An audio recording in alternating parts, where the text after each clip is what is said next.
Welcome to Shiva's recipes. ഇന്നത്തെ recipe ഞണ്ട് റോസ്റ്റാണ്. ഇതെങ്ങനെയാണ് പ്രിപ്പയർ ചെയ്യുന്നതെന്ന് നോക്കാം. വളരെ എളുപ്പം ചെയ്തെടുക്കാൻ പറ്റുന്ന ഒരു റെസിപ്പിയാണ്.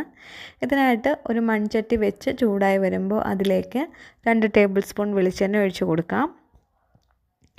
വെളിച്ചെണ്ണ നന്നായി ചൂടായി വന്നു കഴിയുമ്പോൾ അതിലേക്ക് 1 കുടം വെളുത്തുള്ളി ചെറുതായി അരിഞ്ഞ് ചേർത്ത് കൊടുക്കാം. ഇതിലേക്ക് ഒരു വലിയ പീസ് ഇഞ്ചി ചെറുതായി അരിഞ്ഞത് ചേർത്ത് കൊടുക്കാം. ഇത് രണ്ടും നന്നായി വഴറ്റി മൂപ്പിച്ചെടുക്കാം.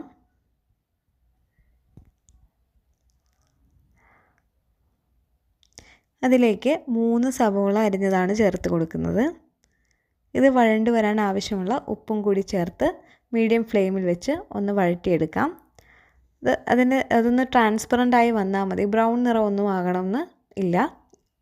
ഒന്ന് ട്രാൻസ്പെറൻ്റായി വന്നു കഴിയുമ്പോൾ അതിലേക്ക് 2 പച്ചമുളക് നീളത്തിലരിഞ്ഞതും കൂടി ചേർത്ത് കൊടുക്കാം. അതിനുശേഷം ഇതിലേക്ക് പൊടികൾ ചേർക്കാം. 1/2 ടീസ്പൂൺ മഞ്ഞൾപ്പൊടി, 1/2 ടീസ്പൂൺ മല്ലിപ്പൊടി, 1/2 ടീസ്പൂൺ കാശ്മീരി മുളക് പൊടി. പൊടികളെല്ലാം ചേർത്ത് ഒന്ന് വഴറ്റി കൊടുക്കാം.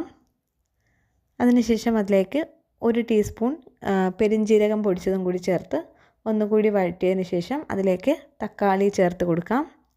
തക്കാളി ഈ മിക്സിലിട്ട് നന്നായി വഴണ്ട് വരുമ്പോൾ അതിലേക്ക് പിന്നീട് വൃത്തിയാക്കി വെച്ചിരിക്കുന്ന ഞണ്ട് ചേർത്ത് കൊടുക്കാം. ഞാനിപ്പോൾ എടുത്തിരിക്കുന്നത് 1/2 കിലോ ഞണ്ടാണ്. ഇത് നന്നായി ഈ മിക്സിലോട്ട് വഴറ്റി ചേർക്കണം.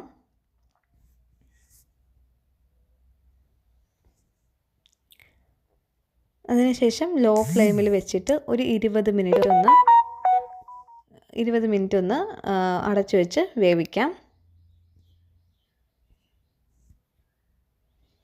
ഇപ്പോൾ അതിൽ നിന്ന് അത്യാവശ്യം വെള്ളമൊക്കെ ഇറങ്ങി വന്നിട്ടുണ്ട്. ഇടയ്ക്കൊന്ന് മിക്സ് ചെയ്ത് കൊടുക്കാം. അതിനുശേഷം കറിവേപ്പില ചേർത്ത് കൊടുക്കാം.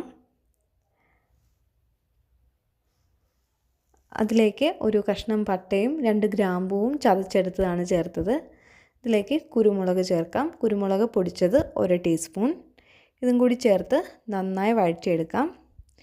15-20 മിനിറ്റ് വെച്ച് നമ്മൾ ലോ ഫ്ലെയിമിൽ വെച്ചൊന്ന് വേവിച്ചെടുക്കുമ്പോൾ ഞണ്ട് നന്നായി വെന്ത് വരും. അപ്പോൾ വെന്തെന്നറിയാനായിട്ട് ഇതിൻ്റെ നിറമൊക്കെ ഒന്ന് മാറി റെഡ് കളറിൽ വരും. അപ്പോൾ നമുക്കിത് വെന്തെന്ന് മനസ്സിലാക്കാം. അപ്പോൾ വളരെ പെട്ടെന്ന് തയ്യാറാക്കി എടുക്കാവുന്ന ഒരു റെസിപ്പിയാണിത്. വീഡിയോ ഇഷ്ടപ്പെട്ടാൽ ചാനൽ ഒന്ന് സബ്സ്ക്രൈബ് ചെയ്യുക. Thank you for watching.